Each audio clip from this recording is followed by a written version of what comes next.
This next film I'm going to review, I don't know what to say about it. Don't know what I can show from it. I've actually never seen much like it.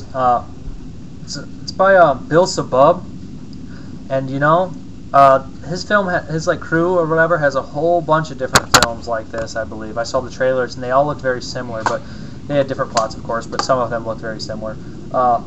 You know, this movie is kind of strange. I don't hate it, but I don't love it. I don't dislike it, and I could recommend it to some people. But it's Ravage the Scream Queen. Pretty weird stuff here. Like I said, the plot basically. Whoa, I shouldn't have showed that. Oh well. The plot is basically this. It opens up with a couple guys discussing in the woods to rekindle a friendship. Kind of strange. They're in this weird homemade tent of trees, and they start talking about, you know, this guy finds this. They start talking about wool, blah blah blah. They didn't know. They somehow got on the subject of rape, and you know they're talking about you couldn't rape somebody if you wanted to, blah blah blah. And it comes to it. They find this DVD in the woods. You couldn't figure out a better way for us to repair our friendship? This is how grown men settle their differences. I prefer a case of beer and a hockey game, tell you the truth. Yeah, but then the focus would be on the hockey game, not our friendship. Man, you're watching too many talk shows. We're grown men. We don't talk about our feelings and shit like that. It's not like that at all. The way a camping trip works is, if we don't kill each other by Monday, then we're friends. Hey, we should have brought some broads with us. Yeah, but hookers don't go on camping trips. You're a fucking asshole. Fuck you. Oh, come on. The only way either one of us gets laid is if we get a hooker. Hey, you never know. Some girl may get lost while she's hiking. You wouldn't do anything to her. How do you know? Because if you haven't done anything before now, you're not going to start this weekend. How do you know I haven't done anything before? You mean to tell me if you can get away with something like that, you'd actually do it? How do you know I have not done that before? Yeah, right. The key is you said if I could get away with it. If I could get away with it, you would never know. You didn't do shit. How do you know? Because I know you. You don't have the fucking balls to do something like that. First of all, I wouldn't even tell you, because you'd rat me out. You're only saying that because you know it's not going to happen. Don't make me look like an asshole. If I brought back some young bitch here, you wouldn't know what the fuck to do. Fuck you. Here we go with the arguments again. I'm just saying, it's one thing to say you're going to be able to do something, it's another thing to actually be able to do it. Are we talking about the same thing? What else could we be talking about? It says Ravage the Scream Queen. The guy's like, what the hell is this? It's been buried. I buried to take a shit, so he found it. They pop it in. It's a snuff film. They don't know if it's real. They don't know what it is. They keep watching it, and it sparks some ideas. And they basically start doing their own snuff films. Both the characters in the movie are middle-aged guys. One's big, buff, scary-looking, bald. He gets off on sick things, on pain, giving people pain, cutting them up, you know, strangling them. Sometimes he doesn't even like to have sex with women before. He just likes to get down to business. The other guy is more, I guess, he enjoys sex, but sometimes he pre-ejaculates. Very strange. They make a series of snuff films, and pretty soon the one guy with the glasses doesn't want to stop the guy who has sex with them, and it gets really out of hand. And pretty soon they start making all these plans to finally pin the murders on someone else. Because originally the original guy making the stuff film supposedly got castrated in one of the old videos he made and committed suicide off a cliff after a final monologue. And they figured they can do all these snuff films and blame it on him. But it doesn't seem to come into fruition. After a while they decide that, you know, they're going to need another scapegoat. And that's when things start getting a little complex. For the movie itself, the director really has those money shots. Like, my friend was watching, and he was like, man, I'm getting tired of looking at tits.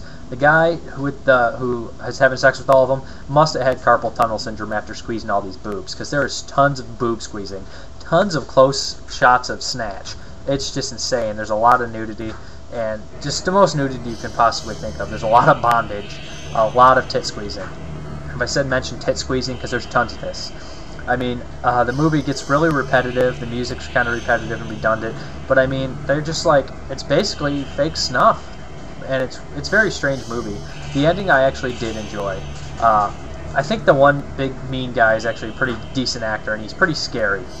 And, you know, these guys aren't that bad actors, because the dialogue flows kind of strange, almost realistically, because, you know, people don't talk like they really do in movies a lot of times. In this one they do. They fumble on their words sometimes. You know, which makes sense to me. I mean, not every word in real life is delivered perfectly and badass and cool.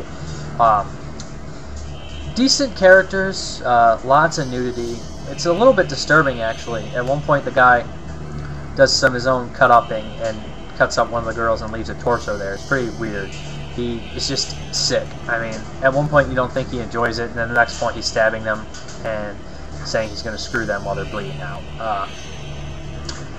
Decent ending. I like the ending. The ending, like I said, is actually pretty decent. It only runs an hour long. I don't know what much to say about it, but it's a good premise, but it's very strange and redundant. But it's not an awful movie. It's very low budget, no budget movie.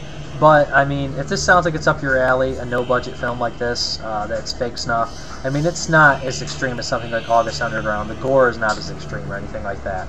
But, I mean, it's very weird. I do like, there's this one scene with this girl who's very nervous about it. She keeps asking questions because they act like fake directors. And the idea is, never let a director tie you up, they say on there. And that's true. I mean, just imagine that. You could get tied up anyway and they could do whatever you wanted to you. And that's the creepy premise about it, premise, whatever you want to call it. Listen, honey, I want this to be as realistic as possible. So you're just going to lay down and react naturally to whatever happens.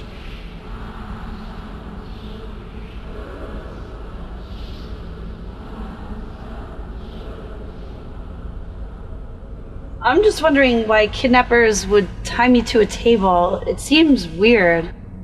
Listen, if you got tied up any other way, you might escape. These kidnappers are going to be extra careful. Is what I'm wearing okay? Oh, yeah. That's the only wardrobe you're going to need for this whole movie.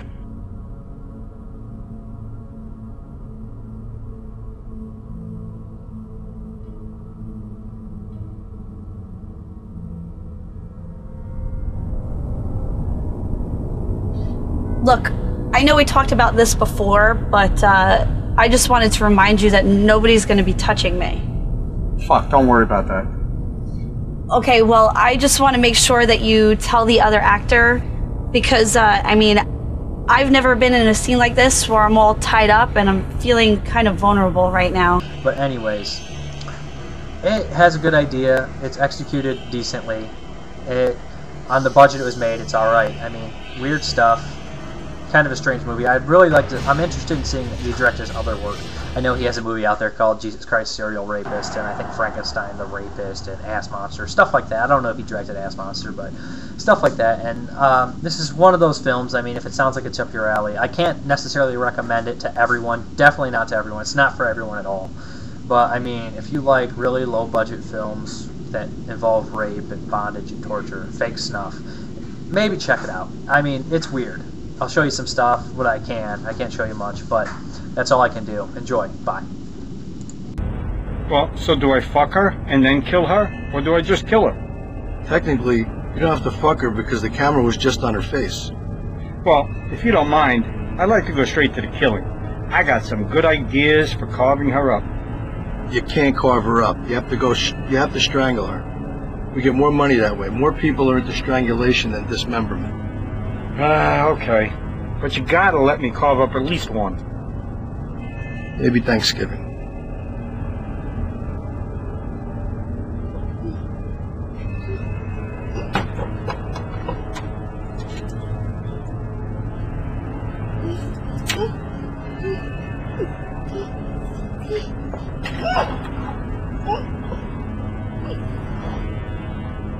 How are you gonna get her face from that angle? The viewers are going to know you're strangling her. I think some people are going to want to see a close-up of her crotch when she loses sphincter control. Oh, you mean the way you lost control? No, dickweed. She's going to piss all over your table.